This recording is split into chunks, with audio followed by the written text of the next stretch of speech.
आपको बरकत दे। थोड़ा सा टाइम लूंगा, आपका ज्यादा नहीं है। आज का हमारा मौजू है कलाम का कहत, यानी कलाम का काल पड़ जाना। कलाम रोटी है, पानी है, आमीन। कलाम जिंदगी है, आमीन। और कलाम हमारे लिए राह है। जब हमें राह ना मिले तो हम मंजिल तक नहीं पहुंच पाते और गुमे हुए होते हैं, ऐसे ही ना, खोए हुए, गुमराह। जब हमें रोटी ना मिले तो हम भूख से मर जाते हैं, जब हमें पानी ना मिले तो हम प्यास से मर जाते हैं। ऐसा होता है ना। तो इसी तरह उसने कहा कि कलाम हर तरह की तशबीह पे आता है और ये इसका कलाम का कहत पड़ जाएगा। लेकिन मैंने बताया पड़ेगा कब? पड़ेगा जब ट्रेवल्यूशन पीरियड शुरू होगा, मुसीबत का दौर शुरू होगा। लोग कहेंगे कि कोई सान मुकाशफा दसे। आपको पता है रैप्चर किसकी वजह से? मुकाशफात को जानने की वजह से। आप मुकाशफात को जानेंगे और बिलीव करेंगे कि हाँ ऐ खुदावंद ये तेरा कॉल है और इसी के मुताबिक है, तो फिर आपका रैप्चर होगा। और मैं बताऊं आपको, इस कलाम की कबूलियत में और रैप्चर के दरमियान में, रैप्चर उठाया जाना और कलाम को कबूल करना, इसके दरमियान में एक फेज है। वो क्या है? रूह कुद्स का मिलना। जब आप दुरुस्त कलाम पर आते हैं तो फिर दुरुस्त रूह पर भी आते हैं। अब बोलेंगे रूह दुरुस्त क्या मतलब? मैं ये कहता हूं कि रूह का दुरुस्त इंप्लीमेंटेशन।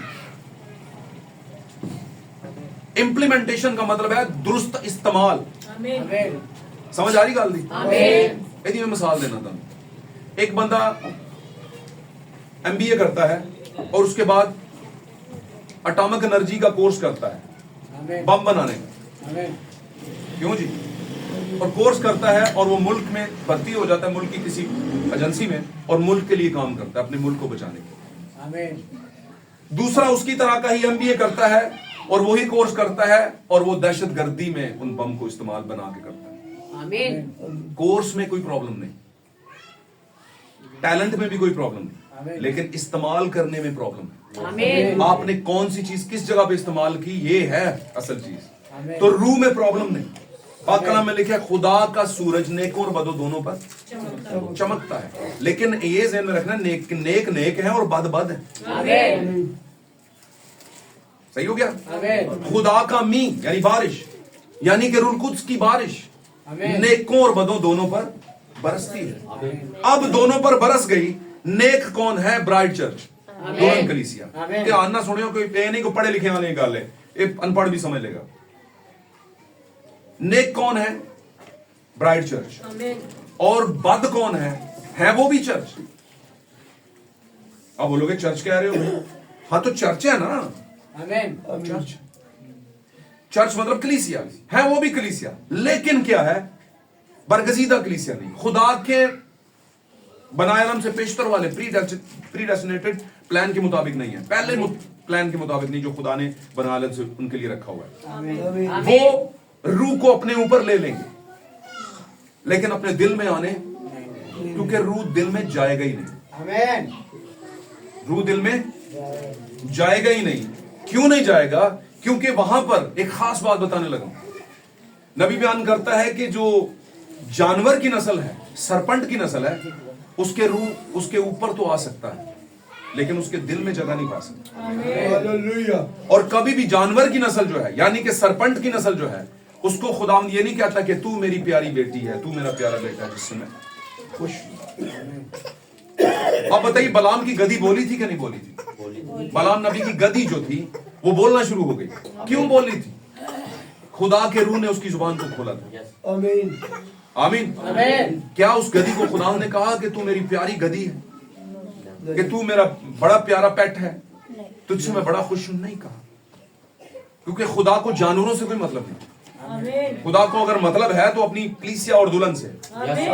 हालेलुया। खुदा जानवरों की अदालत नहीं करेगा। किसकी करेगा?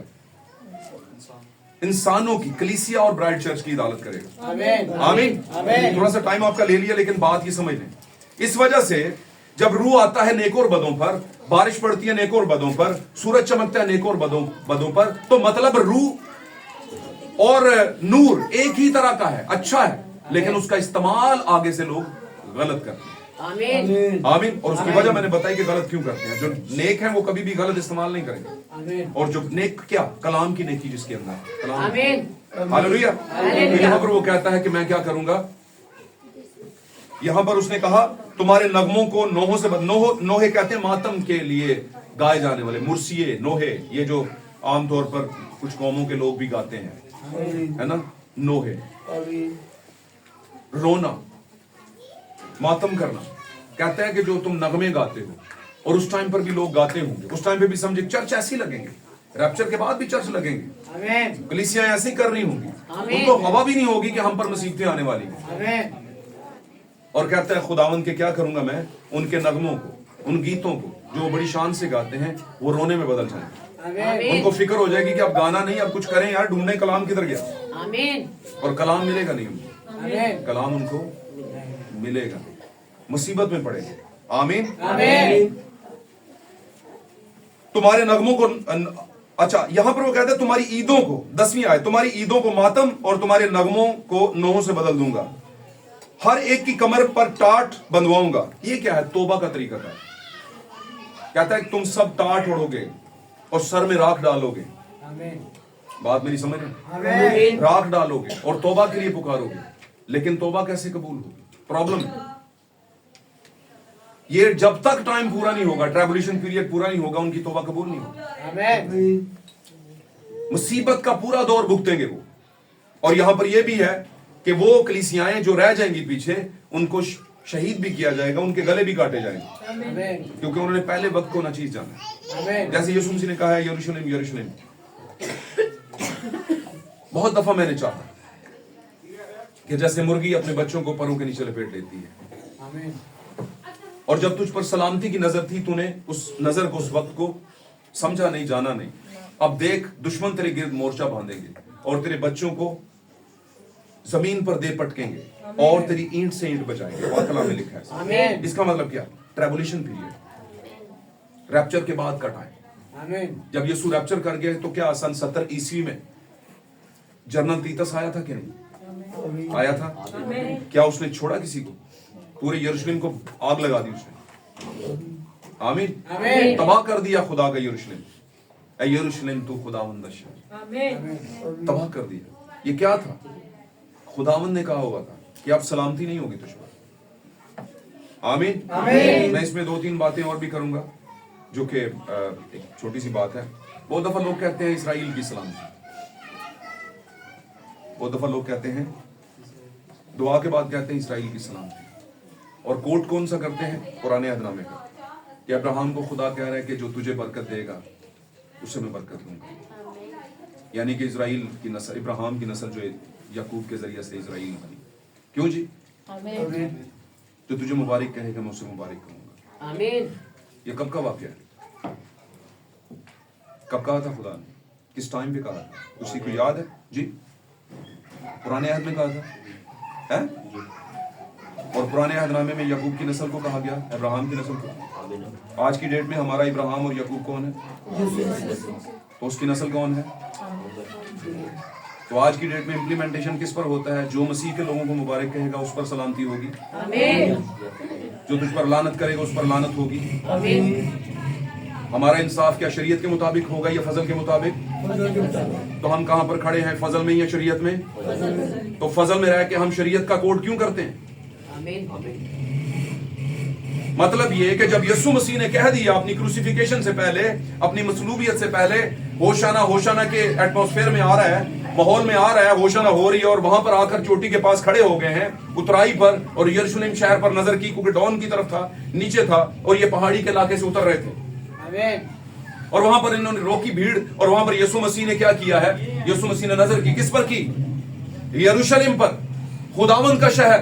उस जमाने का यरूशलेम, बनी इस्राएल के लोग, 12 ट्राइब, जो 12 कबीलों की नस्लें थी।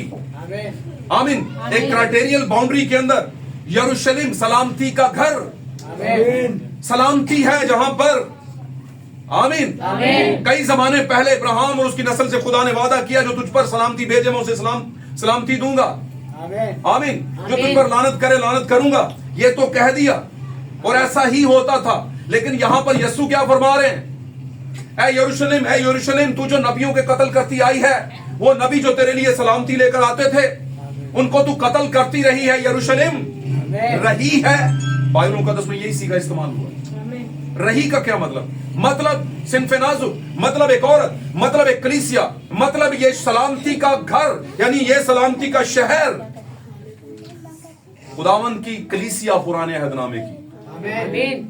और क्या कर रही है? नबूवतों को कत्ल कर रही है, नबूवतों को मानती नहीं, जबकि खुदावंद ने पौलुस के जरिए भी कहा नए अहदनामे में। खुदावंद कलीसिया से कह रहा है, पौलुस कलीसिया से कह रहा है, तुम नबियों की नींव पर रखे गए, नींव फाउंडेशन। नबूवत के बगैर कोई कलीसिया नहीं, नबूवत के बगैर कोई तालीम नहीं, नबूवत के बगैर कोई डिनोमिनेशन नहीं, नबूवत के बगैर कोई कलाम नहीं। और मैं ये भी बता दूं, नबूवत के बगैर किसी का रैप्चर नहीं। अगर नबूवत नहीं तो कोई चर्च नहीं, है ही नहीं, क्योंकि आपका शुरू होता है मुकाशफा नबूवत के हासिल करने के बाद। आपने अपने जमाने की नबूवत को नहीं माना, मतलब मसलूब किया। यस्सू के जमाने के लोगों ने यस्सू को नहीं माना, मतलब मसलूब किया। आमीन। और यस्सु मसीह ने आंसू बहाए, वहां पर बाकरा में लिखा है, उतराई पर आए और वहां पर रुके और यरूशलेम में नजर की और उसकी आंखों में आंसू आ गए, लिखा है। क्यों? क्योंकि वो यरूशलेम से प्यार करता था, वो दाऊद की नस्ल से आया था, वो उसी के अपने लोग थे। लेकिन कहीं पर रद्द किया जाना था यीशु का, यीशु को मानने से इनकार किया जाना था वहां पर आने वाले वक्त में। और यीशु को आने वाली बातों की खबर थी और वहां पर रद्द किया यीशु को, और यीशु को रद्द किया गया। लेकिन एक बात याद रखिए, यीशु मसीह जब यरूशलेम में, यीशु मसीह जब कलीसिया में आते हैं तो सफाई सबसे पहले करते हैं। आते ही उन्होंने पहला कदम सफाई की। और सफाई किस तरह की? खुदा का घर, फेज 2 के अंदर खुदा का घर, आउटलाइन के अंदर पूरा यरूशलेम, और फिर आउटलाइन के अंदर इंडाया क्या है? खुदा का घर। उस कलीसियाओं के अंदर एक ब्राइड चर्च, और ब्राइड चर्च की सफाई बड़ी जरूरी है। आमीन। कलीसियाओं पर खुदा रोता है, लेकिन ब्राइड चर्च को साफ करता है। आमीन। समझे बात? और कलीसियाओं पर खुदा रोता है, कलीसियाओं पर मसीह रोता है, लेकिन ब्राइड चर्च के लिए रोता नहीं है, साफ करता है। उसको साफ करता। उसने किया और उसके लिए उसे सख्ती करनी पड़ी। और सख्ती किसके जरिए से? उसने कहा, कैसे की सख्ती? क्या सिर्फ कोड़ा बनाया? नहीं, उसने कहा लिखा है कि मेरा घर इबादत का घर है और तुमने इसे डाकुओं की। ये कौन है घर? मैं और आप ही हैं। हमें ही डाकुओं की खो बनाया हुआ है। बनाया किसने? कारोबारी लोगों ने। आमीन। क्या आज कारोबारी लोग नहीं है? बेशुमार, बेशुमार। क्या हमें एनालिसिस नहीं करना? क्या हमें फर्क नहीं निकालना? क्या जो दुरुस्त बातें हैं उनको रखना और बुरी बातों को छोड़ना नहीं है? तो क्या हुआ? नबियों को, नबूतों का कत्ल, नबियों का कत्ल मतलब नबूतों का कत्ल। तो जब कहा इस्राएल की सलामती हो, तो मतलब खुदा उसमें फेज ए की बात कर रहा था, हिस्सा 1 पार्ट ए की बात कर रहा था। मैंने पिछली बार बताया कि पार्ट 1 पहले मौजूद था, लेकिन आया बाद में। हालेलुया। तो भेजा कौन गया? पहले पार्ट बी भेजा गया। और पार्ट बी क्या था? बनी इस्राएल। और बाद में पार्ट ए आया। उसने कहा शुरू में मेरी तरह बनना है आप लोगों ने। और फिर हमें बताया आज की जितनी 7 ईदें हैं, उसने कहा तुम्हारी ईदें मातम में बदल जाएंगी। उनको ईदें दी गई। आज वो ईदें किस में पूरी होती है? किस में पूरी होती? गॉड ब्लेस यू, खुदा आपको बरकत दे, ज़हन थोड़ा चलाएं। आज वो सारी ईदें, आपको पता है पिछले साल हमने इन ईदों का आगाज किया था। ईस्टर के दिनों में मैंने आपको 7 ईदें बयान की थी। ईद क़यामतुल मसीह के दिनों में। हालेलुया। बर्रों की ईद, आमीन। फिर फसह की ईद, पहले फलों की ईद, बात मेरी समझ रहे? बहुत सी और भी आगे भी। तो बात करने का मतलब है वो किसमें पूरी हो रही थी? किसमें पूरी हो रही थी? किसमें पूरी? मसीह में पूरी हो रही थी। मसीह ने सारी शरीयत, जिसमें ईदें भी थी, जिसमें लहू बहाया जाना भी था, जिसमें हैकल भी थी, जिसमें सबत भी था, हालेलुया, जिसमें बेखमीरी रोटी भी थी, पूले हलाए जाने का सारा मामला भी, आमीन, जो कुछ भी था, अहद का संदूक भी, सोने का मर्तबान भी, है ना, हारून का फला फुला आसा भी, और वो लोहे भी जिन पर लिखा हुआ था कुछ कवानीन, कलाम बेसिकली, हालेलुया, और वो पुराने अहदनामे की नूह की कश्ती भी, हालेलुया। अब मैं नए अहदनामे की मिसालें शुरू करूंगा तो काम आगे बढ़ जाएगा। जा शैलूख में 2 ले, वो शैलूख भी, वो बैत हसदा, जिसको बैत असदा भी कहा गया है, यानी कि पाकीज़गी का हौज, पता है ना? उस कौन किस में पूरा हो रहा है? ये सारी सिमिलरिटीज, सारी मिसालें किसके बारे में है? यीशु मसीह के बारे में। तो उस टाइम पर जो तुझ पर सलामती भेजेगा, हाँ वो कहा गया, वो कहा गया। आमीन। मुझे एक बात बताइए, बात बड़ी खास आने लगी, टक्कर की बात। और टक्कर की बात जब आती है तो लोग सोचना शुरू कर देते हैं, अफजल कौन होता है, सामने वाला या जो, वैसे बात कर रहा हूं, इसमें ऊपर नीचे की बात नहीं, आप इसको नेगेटिव मत लीजिएगा, मैं कलाम को समझाने लगा। तख्त पर बैठा हुआ अफजल है या सामने खड़ा हुआ अफजल है? अफजल मतलब डिग्निफाइड, मतलब प्रिविलेज्ड, रिस्पेक्टेबल। ऑब्वियसली तख्त वाला। फर्क है कुछ। यहां पर क्यों बैठा? क्योंकि उसके पास कुछ क्या है, सोवर्टीज है, उसके पास कुछ इख्तियार है, कुछ मुख्तारनामे हैं। आमीन। आमीन। कुछ है, कुछ स्पेशल था उसमें जिसकी वजह से वो यहां पे आ गया। आमीन। आमीन। और जो सामने वाला, अब मुझे बताइए, जब खुदावंद यीशु मसीह एक मुकाशवा के जरिए हमें तस्वीर दे रहे हैं यूहन्ना के मार्फत, तो कह रहे हैं फिर मैंने देखा कि उस तख्त के सामने बहुत भीड़ थी, छोटे बड़ों बुजुर्गों बड़ों है ना, सब ने कतानी लिबास पहने हुए थे और हाथों में डालियां थी। 1,44,000 भी ये था बीच में। तो ये तो सारा बनी इस्राइल है। क्यों जी? बनी इस्राइल ब्राइड तो नहीं है। तो अफजलियत किस में है? यीशु को मानकर वो अफजल है, अगर वो नहीं मानेंगे तो अफजल नहीं है। लेकिन कब माने? अब माने, अब माने तो। लेकिन अब वो मान नहीं रहे, लेकिन कब मानेंगे? रैप्चर के बाद, जब एली और मूसा आए, अब वो मानेंगे। लेकिन तब मौका फेज 2 का होगा, और फेज 2 आता है सामने। मेरी बात समझ रहे? और वो 5 कुमारियां जो रह जाएंगी पीछे, वो भी क्या है, फेज 2 की, और वो कलीसियां हैं। हालेलुया। लेकिन एक लैम्प सेक्शन है, बर्रे की किताब वाला। वो लैम्प सेक्शन के कौन है? जिनके नाम बनाए आलम से पेशतर बर्रा की किताबे हयात में लिख दिए गए, जिनमें से ना कोई काटा जाता है और ना ही कोई नया डाला जाता है। ये स्पेशल वंस हैं। ये बनाए आलम से पेशतर ही प्री डेस्टिनेट है। इनका कोई कुछ नहीं कर सकता। लेकिन इनकी खासियत यह है कि ये भी दुनिया में ही रहे हैं, लेकिन यहां पर है। अब जो इन पर सलामती भेजेगा, खुदा कहता है आज की डेट में कि उन पर मैं सलामती भेजूंगा। और इस मुकाशवा को कौन समझेगा? अफसोस की बात यह है कि आज तक पादरी नहीं समझ पाए इस मुकाशवा को। माफी के साथ ये कह रहा हूं, खुदा उन सबको बरकत दे। आमीन। क्योंकि ये मुकाशवा, बाकी तो सारा हम समझते हैं पुराने अहदनामे का मुकाशवा, कि नए अहदनामे में पूरा होता है। तो क्या ये वाली बात नहीं पूरी होती क्या, कि जो तुझ पर, ऐ यकूब की नस्ल तुझ पर लानत करेगा, उस पर मैं लानत करूंगा। आमीन। तो क्या हमारा यकूब कौन है? कौन है हमारा यकूब? यीशु मसीह। आमीन। जिसके पास पैलोठे का हक है। और मजे की बात, जिसने हक लिया है, बड़ी अकल के साथ लिया उसने हक। लोग इसको बेवकूफी कहते हैं। नो, बेवकूफी नहीं थी। खुदा का बनाए आलम से पेशतर ही अनाउंसमेंट थी कि तेरे यहां 2 बच्चे होंगे। आमीन। आमीन। आमीन। और छोटा बड़े के ऊपर क्या करेगा? हुकूमत करेगा। आमीन। कैसे करेगा? पैलोठे का हक होगा तो करेगा ना। आमीन। हालेलुया। और याकूब को वो शरफ हासिल हुआ कि उसने पैलोठे का हक भी लिया, और आगे चल के वो खुशहाल भी हुआ, फर्टाइल भी हुआ, और उसकी नस्ल के साथ, और याकूब के नाम की तब्दीली के बाद उसकी नस्ल के साथ वादे हैं। और वादे तो हैं, ये तो मानने वाली बात है, वादे हैं।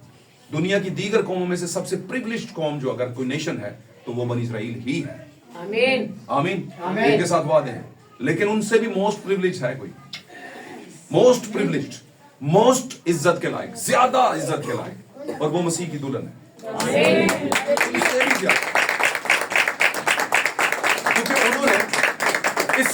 क्योंकि उन्होंने इससे पहले कि जमीन पर कलाम का कहत पड़े, उन्होंने कलाम की आवाज सुनी और उस पर खड़े हो गए, उसके साथ खड़े हो गए एक्चुअली में, और उन्होंने कहा यही सब कुछ है, यही सच है, यही बेहतर है। और ये वो टाइम होता है जब आप ब्राइड के हिस्से में चले जाते हैं। और करते कौन है? जो बर्रा की किताबें हयात वाले हैं, लैम्प सेक्शन के अंदर, जो कि बर्रा के हिस्से के अंदर है। आमीन।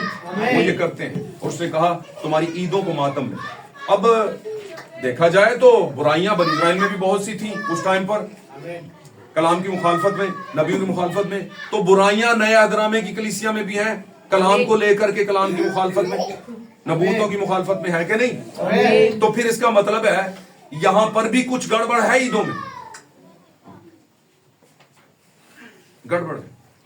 लेकिन सबसे अजीब बात यह है कि उस गड़बड़ को सारे ही एंजॉय कर रहे हैं। उस गड़बड़ को कोई गड़बड़ कहता नहीं, बल्कि जोर लगा रहे हैं कि नहीं नहीं नहीं नहीं, हम सिखाते हैं आपको। समझे मेरी बात? और इस पर लोगों ने कंपेनें चलाना शुरू कर दी। कहते हैं लोगों से ना हजम नहीं होती खुशी कलीसिया। तो मैं कहूंगा लूत के जमाने में खुदा से इसका मतलब उनकी खुशी हजम नहीं हो रही थी, इतना गंद मचा हुआ, गंद मचा था ना लूत के जमाने में, और खुदा उनके गुनाहों का शोर ऊपर तक गया था और वो तबाह करने को उतरा था। ऐसा है कि नहीं? अभी देखना क्रिसमस पे क्या कुछ होगा, हर साल ही होता है और हर साल बताया जाता है बहुत कुछ होगा जो कि होना नहीं सकता। और क्रिसमस की आड़ में गैर कौमों को मौका मिलता है और उनको भी बुलाकर साथ में क्रिसमस मना रहे हो। क्राइस्ट मास तो है ही नहीं ना, क्रिसमस मना रहे हो। आमीन। वो सारी बातें जो पक्की होती जा रही है कलीसिया में और इब्लीस ये कर रहा है, वो करते जा रहे हैं।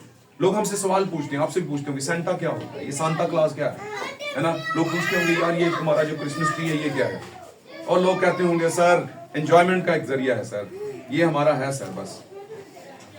लेकिन आप ये क्या पैगाम दे रहे हैं? मुझसे भी लोग पूछते हैं, पूछा है ये पिछले दिनों में, जाहिर है जैसे सीजन शुरू होता है लोग पूछते हैं और फिर मैं उनको सही वाली बात बताता हूँ, सही वाली बात।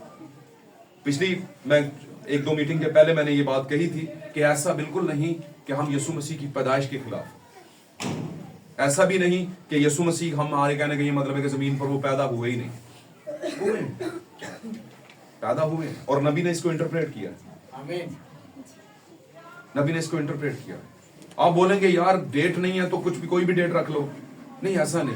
बाइबल मुकद्दस अपने आप को बेनिशान नहीं छोड़ता, वो कुछ ना कुछ शायबे आपको देकर जाती। और मैं एक और बात कहता हूँ, क्या हुक्म बड़ा है? हुक्म मानना कुर्बानी चढ़ाने से बड़ा है कि नहीं? है कि नहीं? तो हुक्म कौन सी ईद का?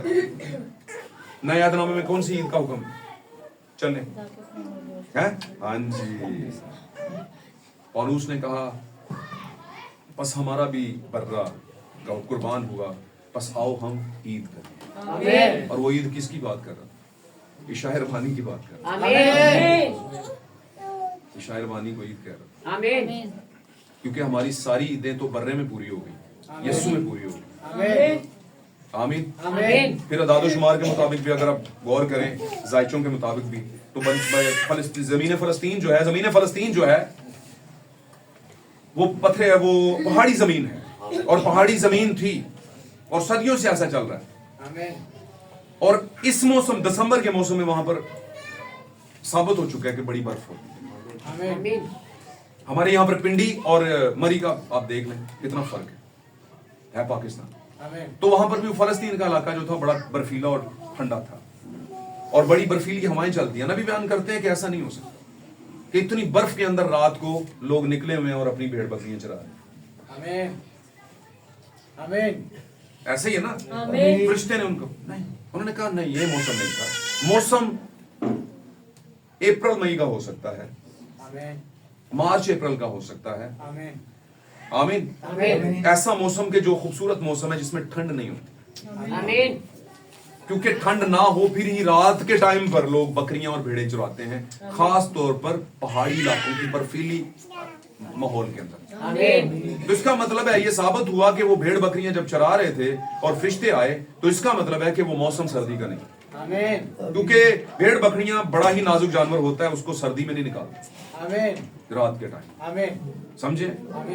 समझे कि नहीं समझे? और जो बर्रे हैं इनकी पैदाइश भी जो है वो सर्दी में आमतौर पर, अमूमी तौर पर नहीं होती। आमीन। बर्रे जो कोशिश की जाती है कि इनकी फर्टिलाइजेशन जो है, वो इनकी ग्रोथ जो है वो ली जाए कब? ऐसे मौसम में कि बच्चे को ठंड ना लग जाए। ठीक हो गया? एक बात दूसरी बात, बाइबल मुकद्दस में वो जो आग जलाकर चरवाहे बैठे हुए थे, वो सेकने के लिए नहीं बैठे थे, तापने के लिए नहीं बैठे थे। और ये बात मैं इस सीजन में कर रहा हूं दोबारा, मैंने बहुत दफा की है, आपका टाइम लग रहा है, लेकिन फटाफट इसको खत्म करता हूं मैं इख्तिताम की तरफ में। तो वो उस टाइम पर इलेक्ट्रिसिटी नहीं थी, और अगर कोई एक दो लालटेन भी थी तो वो इस काबिल तो नहीं होती कि दूर दूर तक लाइट जाए, क्योंकि बकरियां थी, भेड़ें थी, वो करीब करीब के कुछ दूर दूर के इलाकों में होंगी, थोड़े से फासले पर होंगी, चल रही होंगी, और वहां पर वो बैठे हुए थे, और आग इसलिए जलाई हुई थी कि रोशनी हो, क्योंकि वहां पर कुछ चरागदान रखने के लिए चराग का पिलर तो नहीं था। क्या ख्याल? तो इसका मतलब यह है कि सर्दी का मौसम, आमीन आमीन, ओके। तो अगर सर्दी का नहीं था तो इसका मतलब है मौसम नॉर्मल था। तो नॉर्मल मौसम में पूरी दुनिया में क्रिसमस नहीं मनाया, सर्दी में क्यों मनाया जाता? कौन सा मुफक्कर इसका जवाब देगा?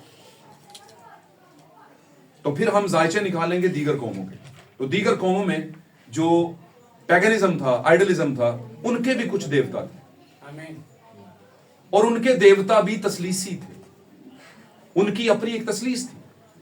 और ये मैं अपने पास से नहीं कह रहा, आप हिस्ट्री निकाल के पढ़ लेना इंसाइक्लोपीडिया पे, ट्रिनिटी को, कि क्रिश्चियन ट्रिनिटी से पहले कौन सी ट्रिनिटीज मानी जाती थी, कौन कौन सी तसलीस या ट्राइयून या सल्लस को या मुसल्लस को माना जाता था। बताइए, तसलीस को माना जाता था। बाबली तसलीस थी, मिस्री तसलीस थी, और उनके नाम है बकायदा, और चलते चलाते आपकी ये इंडियन तसलीस भी है। अभी बैठेंगे इस पे बात कर लेंगे, अभी टाइम नहीं। ठीक हो गया?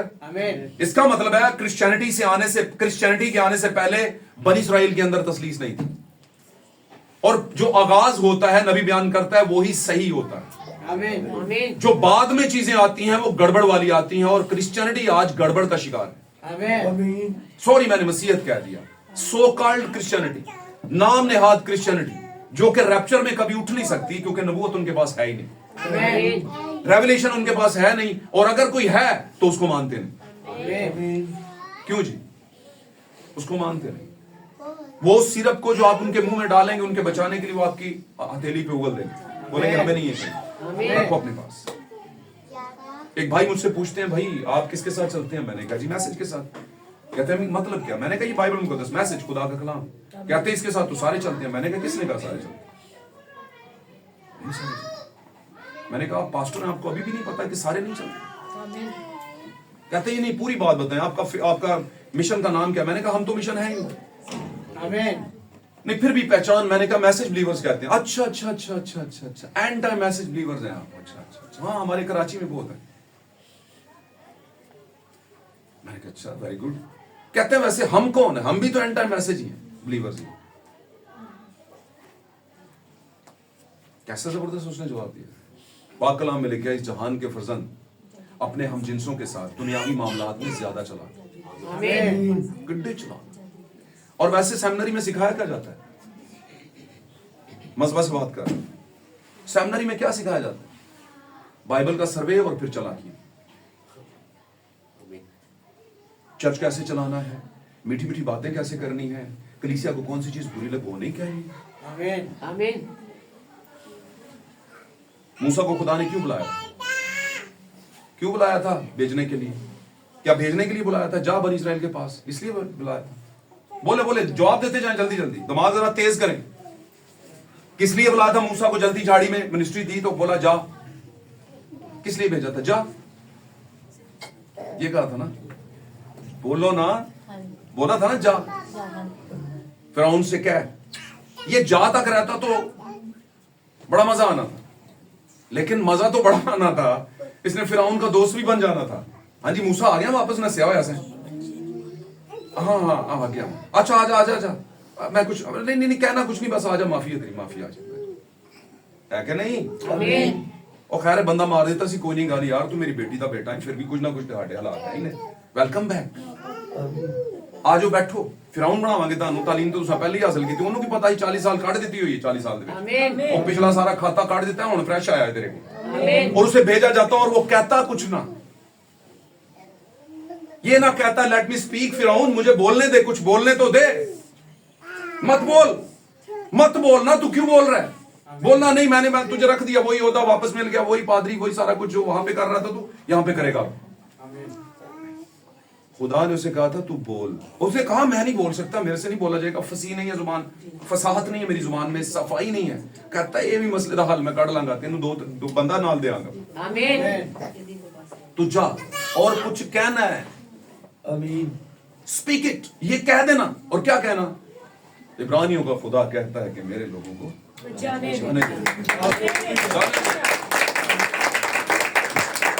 Hallelujah, praise. तो कहने के लिए भेजा और कहा है ही नहीं, तो ये मिनिस्ट्री है क्या? तो पादरी बनाया, सेमिनरी की, कुछ बोलो तो बोला तो है ही नहीं। बोला ना भाई 3 घंटे लगाए ना मैंने बोलने पे, क्या लगाए, क्या बोला, क्या बोला? खुदावंद यीशु मसीह के मुकाशफाती इल्हामी कलाम की बातें बोली है क्या? आमीन, नहीं बोली। तो जो नहीं बोली, क्यों नहीं बोली? क्योंकि तुम्हें लगता है कि प्रॉब्लम हो जाएगा। तो फिरौन या मूसा ये सोचता है प्रॉब्लम हो जाएगा यार, यह भी मैं अकेला और बात भी सीधी करूंगा, ये मुझे इधर ही पकड़ के तो बोझ लेंगे। उसके मुखालिफ आए यनीस, और क्या नाम था उनका? यनीस, और बाइबल पढ़ देखो नहीं, लिखा यनीस और यमरीज मूसा की मुखालफत में उठे। ये कौन थे यनीस और यमरीज? वो जिन्होंने अपनी 2 छड़ियां फेंकी। वो छड़ियां फेंक सकते हैं, मौजज़ा भी कर सकते हैं। क्यों? क्योंकि फिरौन की सेमिनरी की है उन्होंने, वही सेमिनरी जो किसी टाइम पर मूसा ने भी की थी 40 साल। आमीन। उसने कहा उसने सारा मिस्री इल्म हासिल किया था, जो कुछ भी था फिरौनियत का किया हुआ था, वो सारी सेमिनरी की हुई थी।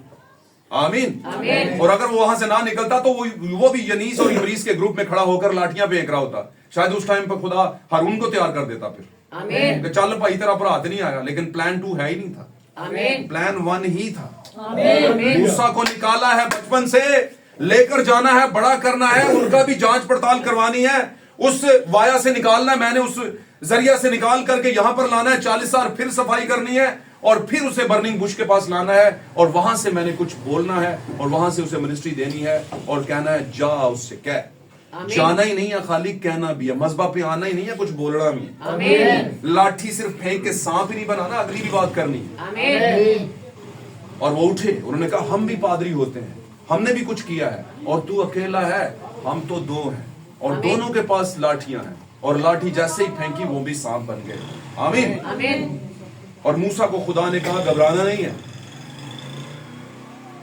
आमीन। और थोड़ी ही देर में मूसा की लाठी, यानी मूसा की मिनिस्ट्री, यानी मूसा की खिदमत, यानी मूसा का मुकाशफा, उन दोनों सेमिनरी की लाठियों को जना। क्योंकि मूसा बोला, वो बोले नहीं। आमीन। अगर आज पादरी यहां पर आता है और बोलता नहीं, तो वो मूसा नहीं है। आमीन। नहीं है, नेवर एवर, हो ही नहीं सकता। आमीन। और मूसा आया क्यों मिनिस्ट्री लेकर? खरूज करवाने के लिए, एक्सोडस करवाने के लिए। फर्स्ट एक्सोडस, पहला बनी इस्राएल का खरूज करवाया। आमीन। आज हम यहां पर यीशु मसीह के नुमाइंदा के तौर पर आकर खड़े तो हो जाते हैं। कितने एक्सोडस करवाए हमने, कितना गुनाह से खरूज करवाया हमने, कितना गुनाह के मिस्र से निकाला हमने, क्यों नहीं निकाला? और हम समझते हैं निकाल लिया। कैसे? बाप और बेटे और कुदस के नाम में बपतिस्मा देके निकाल लिया। नहीं भाई, आपने डबो दिया। आमीन। आपने डबो दिया, बाय द वे, आपने डबो दिया कलीसिया को। आपने उसका रेवलेशन ही नहीं समझा, ना खुद समझा, और कलाम में लिखा ना वो खुद बचते हैं ना दूसरों को बचने देते हैं। आपकी पैदाइश ही आपने सही नहीं दी उनको, तो खुदा ऐसी पैदाइश को कबूल कैसे करेगा? आपने लाइन पढ़ दी, आपने टाइटल बोल दिए। टाइटल्स में नजात नहीं है, नाम में नजात है। और नाम कौन सा है? खुदा यीशु मसीह नाम है जिसमें नजात है। हालेलुया। अब मौत से निकलकर जिंदगी वाली पैदाइश में आते हैं, किसकी वजह से? यीशु मसीह के नाम की वजह से। क्योंकि जमीन के ऊपर और आसमान के तले आदमियों यानी कलीसिया को कोई दूसरा नाम बख्शा ही नहीं गया जिसके वसीला से निजात हो सके। और आज अगर हम अपनी सरमन्स में, अपने कलाम की बहुत सी रस्मों में यीशु का नाम इस्तेमाल ही नहीं करते, तो वो कभी भी पाए तकमील तक पहुंचता नहीं है। फिर हमारा एक उल्टा तरीका है, हम पैदाइश तो यीशु नाम में देते नहीं और मौजे सारे यीशु नाम में लेते हैं। कमाल बात है यार, यीशु मसीह के पीछे भीड़ थी, कश्तियों पे बैठ के आ गई, उनको पता चला यीशु झील के पार है, पहुंच गया। यीशु ने मुड़ के देखा, उसने कहा तुम मेरे पीछे किस लिए आते हो? इसलिए आते हो ताकि मैं तुम्हारे पेट भरूं। आमीन। क्योंकि मैं तुम्हारे पेट भरता हूं। रेवलेशन दे भुखे थोड़ी है तुसी, तुसी तो दुनिया में खाने के चर्च भी जाना चाहिए। आमीन। मैं जहां पे गलत हूं आप कह देना, कह देना। आमीन। आमीन। आफ्टर मीटिंग कह देना, बेशक कोई मसला नहीं। लेकिन अगर आपने मिनिस्ट्री हासिल की है, अगर आपके पास खिदमत है, आपको बोलना पड़ेगा। एक गाने वाले को बुलाया जाए और उनसे बोला जाए भाई इतना पैसा हो गया, एडजस्टमेंट सारा कुछ हो गया, गाओ। बोले गाना नहीं आता। गाना नहीं आता? क्या मतलब गाना नहीं आता? आपको बुलाया किस लिए? और सर मैं वैसे मतलब थोड़ा बहुत हो जाता है पर इतना नहीं मुझसे होता, समझे ना? तो जो चीज के लिए आप बुलाए गए वो कहेंगे नहीं, तो आप किस चीज के खादम है, किस चीज के मिनिस्टर हैं, किस चीज की नबूवत लेकर आए हैं आप? इसीलिए नबी कहता है, भाई ब्रानम कहते हैं नबी के लिए जरूरी है कि नबूवत को बोले। क्योंकि खुदावंद ने कहा है नबी अपना गला फाड़ कर चला और लोगों पर, मेरे लोगों पर, मेरी कलीसियाओं पर उनके गुनाहों को क्या कर दे? रिवील कर दे, जाहिर कर दे। हालेलुया। यहां पर आखिरी चंद एक लाइन पढ़ूंगा, उसके बाद हम बहुत सी बातें हमने सीखी। और हर एक सर पर चंदलापन भेजूंगा और ऐसा मातम बर्पा करूंगा जैसा इकलौते बेटे पर होता है। यह है ट्रैबुलेशन का टाइम, यानी इकलौता बेटा यीशु मसीह है, उसके लिए मातम करेंगे। क्या मातम करेंगे? क्या मातम करेंगे? कि हमने उसके कलाम को क्यों नहीं माना, हमें बर्रा के गजब से बचाया जाए। गजब क्या है? ये खुदा अगर चाहे तो गजब आ ही नहीं सकता जमीन पर, लेकिन खुदावंद चाहता है कि थोड़ी सी इनको समझ आए, पता चले, आमीन, कि वो अब मुसीबत में आ चुके हैं। आमीन। आगे चलते हैं थोड़ा सा। और ऐसा मातम बर्पा करूंगा जैसा इकलौते बेटे पर होता है, और उसका अंजाम रोजे तल्ख सा होगा। रोजे तल्ख कहते हैं मुसीबत का दिन, कड़वा दिन। तल्ख कहते हैं कड़वाहट, मुश्किल। खुदावंद फरमाता है, और खुदा फरमाता है, देखो वो दिन आते हैं कि मैं इस मुल्क में कहत डालूंगा, ना पानी की प्यास और ना रोटी का कहत, बल्कि खुदा के कलाम के सुनने का कहत। और मैंने कहा था कि क्या बाइबलें होंगी? बाइबलें होंगी मुसीबत के दौर में, बाइबलें होंगी।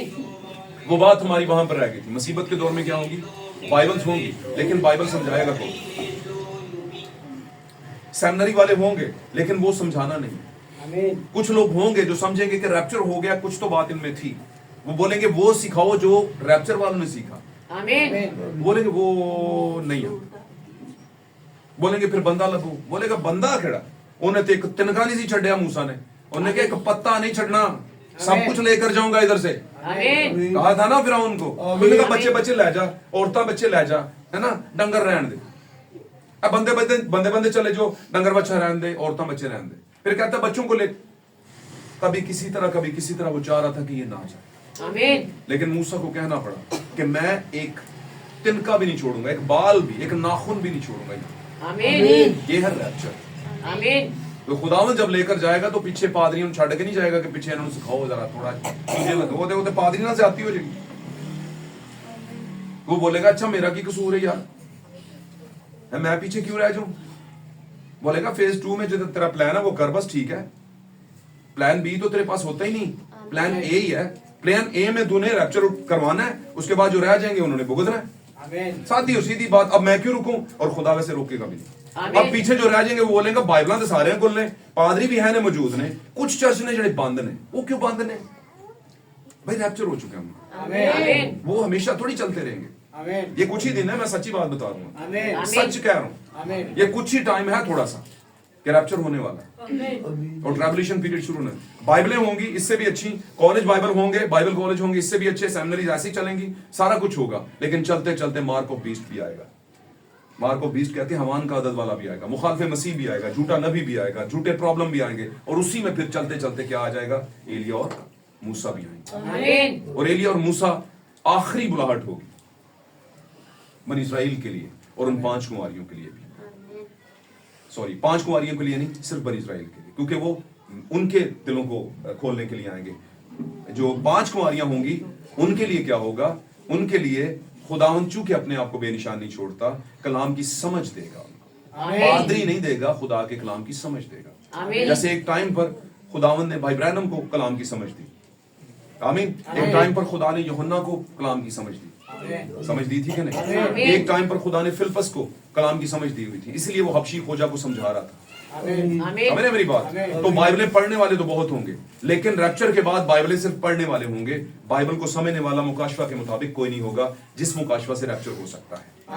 आमीन। इसलिए उसने कहा कि लोग क्या करेंगे, तारीकी हो जाएगी, दिन छोटे हो जाएंगे, और दिन ही दिन में अंधेरा शुरू हो जाएगा, और जितने गीत और नगमे हैं वो लोग रोने में बदल जाएंगे, क्योंकि जमीन पर मुसीबतें खड़ी हो जाएंगी। बड़ी मुश्किल हो जाएगा लोगों के चर्च चलाना, बड़ी मुश्किल हो जाएगा, और फेज 2 के अंदर बड़ी मुसीबत होगी और ट्रैबुलेशन पीरियड होगा। उसने कहा उस टाइम पर लोगों के लिए कहत शुरू होगा, काल होगा, पानी या रोटी का कहत नहीं, बल्कि खुदा के कलाम के सुनने का कहत, जिसको आज लोग देखना पसंद नहीं करते। तब लोग समुंदर से समुंदर तक और शमाल से मशरिक तक भटकते फिरेंगे और खुदा उनके कलाम की तलाश में इधर उधर दौड़ेंगे, लेकिन कहीं ना पाएंगे। समुंदर से समुंदर तक का मतलब समझते क्या? आज अगर आप अमेरिका का सफर करते हैं तो एक हिस्से पे जाके सारा सफर 70-80% सफर जो है वो समुद्र के ऊपर है। तो आज हमारे बड़े बड़े खुदाम या वहां से इधर आते हैं, समुद्र से समुद्र तक का सफर करके क्या लेकर आते हैं? क्या लेकर आते हैं? कलाम लेकर आते हैं। कलाम लेकर आते हैं। हमारे लिए भी आया है, वहीं से आया है, अभी तक आ रहा है, अभी तक आ रहा है। वहां से कलाम जो है, नबूती कलाम जो है वो प्रिंट होकर हमारे घरों तक आ रहा है, चर्चेस तक आ रहा है, और आपको मिलता भी है। आपकी जुबान आसानी के लिए आपकी जुबान में। आमीन। तो ये समुंदर से समुंदर तक का सफर क्या हो जाएगा? सफर चलेगा, मैसेज खत्म हो जाएगा। लोग सफर करेंगे कि हाँ जी भाई, अगर दुल्हन यहां से पाकिस्तान से उठाई गई है तो उधर से भी उठाई गई है। अब किधर ढूंढोगे? आपको पता है 10 कुंवारियां जब उठ पड़ी थी आधी रात को, है ना, मिडनाइट क्राइंग इसे कहते हैं, मिडनाइट क्राइंग, आधी रात का कराहना, आधी रात का चिल्लाना, जैसे बच्चा दूध के लिए चलाता है। चला उठे, धूम मच गई कि देखो दूल्हा आ गया, है ना। तो 5 जो सुस्त थी, सुस्त जिनको बेवकूफ भी कहा गया है, सुस्ती बेवकूफी भी है ना, सही हो गया। तो सुस्त जो थी उन्होंने कहा अपने तेल में से हमें भी थोड़ा सा दे दो, अपने मुकाशवात में से हमें भी थोड़ा और दे दो, हमारे पास है लेकिन कम है ना। उन्होंने कहा हमें लगता है कि हमारे और आपके लिए ये काफी ना होगा। काफी क्यों ना होगा? क्योंकि टाइम खत्म हो गया ना। अब एक काम करो, दुकानों वालों के पास जाओ, बेचने वालों के पास जाओ और जाकर अपनी खरीद लो। और फिर उन्होंने भागम भाग शुरू की। उन्होंने कहा मुकाशवा लग गए, दौड़ी वो। लिखा है इसी दौड़म भाग में हुआ क्या, जब वो वापस आई तो दरवाजा क्या हो गया हुआ था। मैं आपको ये कहना चाहता हूं, बड़े पॉइंट की बात, अगर रैप्चर के बाद किसी को मुकाशवा मिल भी गया तो दरवाजा नहीं खुलेगा उसके, ब्राइड नहीं हो सकता। इसीलिए पहला chance, first impression is the last impression, समझकर उस पर मेहनत कर। ये नहीं कि अगले साल खैर घट आ गए थे मैं इंप्रूव कर लांगा, मैं ट्रक के केड़ी गल है। इंप्रूव में ना टाइम निकलता है ना, टाइम निकलता है, एज निकलती है, और फिर बेइज्जती अलग से होती है। इंप्रूव कर लेंगे, पहले हाथ में मेहनत करो अच्छी वाली। क्या ख्याल है? और लोग समुंदर से समुंदर तक और मशरिक से क्या बोला उसने, शमाल से मशरिक तक भटकते फिरेंगे और खुदावंद के कलाम की तलाश इधर उधर दौड़ेंगे, लेकिन कहीं ना पाएंगे। और उस रोज हसीन कुंवारियां और जवान मर्द प्यास से बेताब होंगे। ये हसीन कुंवारियां और जवान मर्द कौन है भाई?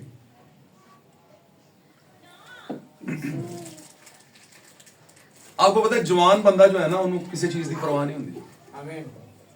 और बड़े तो लोग कहते हैं हम पर भी आई थी भाई, थोड़ा जा इजी हो जाए, एड्डा उच्चा ना बोल, ये हम पर भी आई थी। हमें पता है ये बेवकूफी का टाइम होता है। जवानी में बंदा कुछ नहीं समझता, कुछ नहीं मानता, और बहुत दफा फैसले खुद ही लेता है। ये औरतें और मर्द क्या है? कलीसियाएं और उनके पास्टर्स हैं। और ये जवान और खूबसूरत खूबसूरत तरीन कलीसियाएं, जिनको देख को लगता हाय काश हम भी ऐसे होते, हमारा चर्च भी इधरों भी टूटा, उधरों भी पेंट, उधरों उखड़िया, उधरों पर्दा उखड़िया, उधरों एक बल्ब चल रहा, एक नहीं चल रहा, ताना नंगिया फलाना टमकाना। मैं ये बातों में सिखा नहीं रहा आपको, बता नहीं रहा, मैं ये आपको वैसे तमसील के तौर पर बता रहा हूँ। आप बोलोगे ये बेची सानू अगली गल भी दस, अगली गल मैं नहीं दसी। बताने की चीजें नहीं होती, समझने की चीजें होती हैं। ओके, तो ये वही है जिनको शाही बेगमात कहा गया है। लिखा है वो क्या करेंगे, ढूंढते फिरेंगे, मातम करेंगे और उनको कहीं मिलेगा नहीं दला। आमीन आमीन। और वो मातम क्यों? अब मुझे एक बात बताएं, पछताएंगे और पछतावे के ऊपर ये भी कहेंगे जो जो फेज 2 के अंदर हैं, जो कि किताबे हयात के हिस्से के अंदर हैं, वो जो सामने तख्त के सामने खड़े होंगे, अबदियत में शामिल होंगे। ढूंढेंगे इसलिए क्योंकि उनमें पछतावा है, उनमें तौबा की जुर्रत है और वो तौबा करना चाहेंगे। आमीन। और मैं कहता हूं ना कि जब आप सोचते हैं तो खुदा फिर अपने मौजे से आपके जहन में, ख्याल में जो मुकाशफात हैं वो डालता है और फिर आप कलाम की बातों को समझना शुरू कर देते हैं। आप जानते हैं ना इस बारे में। एक बात और भी कहता चलो, नबी की आवाज, नबी चला जाता है उसकी आवाज नहीं जाती। सही होगी मेरी बात? कुछ नबी ऐसे हैं जो बाइबल मुकद्दस में सीरियल प्रोफेसी के तौर पर लिखे गए हैं, उनकी आवाज नबूवतें की उन्होंने, और वो नबूवतें समझानी पड़ती और उन समझाने के लिए एक नबी भेजा गया। आमीन। जो एलिया के रूह में आया, उसने बाप के दिल बेटों की तरफ और बेटों के दिल बाप की तरफ माइल किए, और सातवें कलीसियाई फरिश्ते की मिनिस्ट्री भी की, सेवंथ एंजल मिनिस्ट्री कहते हैं। उसमें उन्होंने बताया कि मार्टिन के दौर में क्या हुआ था। आमीन आमीन। उन्होंने बताया कि कोलंबस के दौर में क्या हुआ, अरीनियस के दौर में क्या हुआ, जॉन वेस्ली के दौर में क्या हुआ, ये 7 जमानों में क्या हुआ, उस पर खुदा ने खोला और उसने बताया। एक एक मोहर को खोला, 7 मोहरों की किताब उसकी पढ़े आप, 7 जमानों के सकलीसी जमानों को पढ़े। आमीन। शजरे दुल्हन की बहाली पढ़े। आमीन। और बहुत से उनकी नबूवती मैसेजेस जो खोले गए, जो बाइबल मुकद्दस की इन आयात को खोलते हैं, हालेलुया, उनको पढ़े। वो नहीं जाएंगे दुनिया से, वो इधर ही होंगे। रैप्चर के बाद भी वो इधर ही होंगी, आवाज वो इधर आवाज होगी, टेप्स होंगी, साइंस इधर ही होगी जब तक दुनिया तबाह नहीं हो जाती। आमीन। और फिर बात आ गई, फिर सेक्शन 2 के अंदर जो बुक ऑफ लाइफ के अंदर है, एक बर्रा की किताब के हैं। अच्छा, मैं आपको एक बात आज बता दूं, ये एक ही किताब है। एक ही क्या है, इसको क्या कहते हैं? ऊंचा बोलो। बाइबल मुकद्दस। इसमें बड़े 2 सेक्शन हैं। फर्स्ट सेक्शन क्या है? यहां पर हमें जो फर्स्ट नजर आ रहा है, हालांकि फर्स्ट तो ये है जो फजल है, पार्ट ए पहले होता है। मैंने बताया ना, पार्ट ए भेजा बाद में गया, लेकिन पहले ही मौजूद है। लेकिन यहां पर हम इसी के मुताबिक चलते हैं। पहले सेक्शन में कौन है? यहां पर बनी इस्राएल, पुराना अहदनामा। दूसरे सेक्शन में कौन है? पुराना अहदनामा अब्राहम और याकूब की नस्ल को बयान करता है, बनी इस्राएल कौम को। नया अहदनामा हमारे इब्राहिम और हमारे यकूब, हमारे दाऊद, यीशु मसीह को बयान करता है और उसकी नस्ल को बयान करता है। सही हो गया? अब ये दोनों के लिए किताब कितनी? 20 किताबें हैं क्या? एक ही किताब इस्तेमाल, एक ही। अब सेक्शन 1 क्या है? बर्रा की किताबें, सॉरी, सेक्शन 1 क्या है? किताबे हयात। आमीन। किताबे हयात। किताबे हयात में 2 सेक्शन है। ये सारी किताबें हयात हैं, इसमें 2 सेक्शन है। एक सेक्शन जो है वो क्या है? बर्रा की किताब में, और दूसरे क्या है? किताबे हयात के दूसरे हिस्से के अंदर। जो बर्रा की किताबे हयात है उसमें नाम कट भी नहीं सकते और नए डाल भी नहीं सकते, वो पूरे के पूरे हैं। और ये वाले जो हैं, ये वाले, मेरी बात समझ है, इनमें नाम कट भी सकते हैं और नए डाल भी सकते हैं। और इस पर बहुत सी मिसालें हैं जो कि टाइम कम की वजह से मैं आपको बयान नहीं करना चाह रहा। अगर किसी ने इस पे स्टडी लेनी हो और बाद में मैं इस पे बात करूंगा, खुदा ने चाहा तो। ठीक है। अब ये वाले जो लैम्प सेक्शन के हैं वो है ब्राइड चर्च, और ये वाले जो दूसरे सेक्शन के हैं इसमें 1,40,000 जो बनी इस्राइल का बचाया जाएगा, और 5 कुंवारियां के तौर पर, कुंवारियों की तमसील के तौर पर जो कलीसियाएं पीछे रह जाएंगी, उनमें से भी जो चुनाव में आएंगी, क्योंकि नबी की नबूवत की जो आवाज है वो मौजूद रहेगी। आमीन। रैप्चर हो जाएगा लेकिन बाद में आवाज मौजूद रहेगी। किस वजह से? क्योंकि लोग उस आवाज को सुने और फिर ईमान ले आए, और वो लेकर आएंगे जो चुने हुए हैं। आमीन। जो खुदा के प्लान के अंदर है। तो ये बात कहने का मतलब ये है कि उस टाइम पर बहुत से फेज 3 के जो लोग हैं, सेक्शन 3 के लोग जो हैं, जो कि किताब के अंदर सिर्फ काटे जाने के लिए आए, लिखे गए हैं, जैसे कि यहूदा इस्करियोती। बात नहीं समझ रहे? जैसे कि यहूदा इस्करियोती था, उसका नाम काटा गया और दोबारा डाला नहीं। जैसे कि फिरौन है, और जैसे और भी बहुत से हैं। खुदावन की किताबें हाथ में सारी दुनिया के नाम है, लेकिन उसमें बहुत से नाम काट दिए गए। आमीन। जैसे मूसा ने निकाला बहुत सी कौम को, लेकिन बहुत से पीछे मर गए और पहुंचे कितने, बिल्कुल ना होने के बराबर, नमक के बराबर। बात मेरी समझ है? वो लैम सेक्शन के थे जो पहुंचे, लेकिन जो रह गए पीछे, आमीन हालेलुया, पीछे रह गए। तो बात करने का मकसद ये है कि हमें ये जानना है और समझना है, और समझ चुके हैं कि आज खुदा हमसे कौन सी बात करने को है, कौन सी बात बताने को है। हमने आज सीखा कि कलाम का कहर आने वाला है, वक्त पूरा होने वाला है, इसकी वजह से हमें अपने आप को होशियार और बेदार करने की जरूरत है, जिसके बायस हमारी जिंदगी में रोशनी और नूर आए और हम कलाम की सही तामीर और पहचान तक पहुंच पाए, क्योंकि कलाम तामीर करता है और हम तामीर होने के लिए यहाँ पर आए हैं। आमीन। खुदा के कलाम का पढ़ा जाना और सुना जाना हमारे लिए बायस है। खुदा आप सबको बरकत दे। God bless you.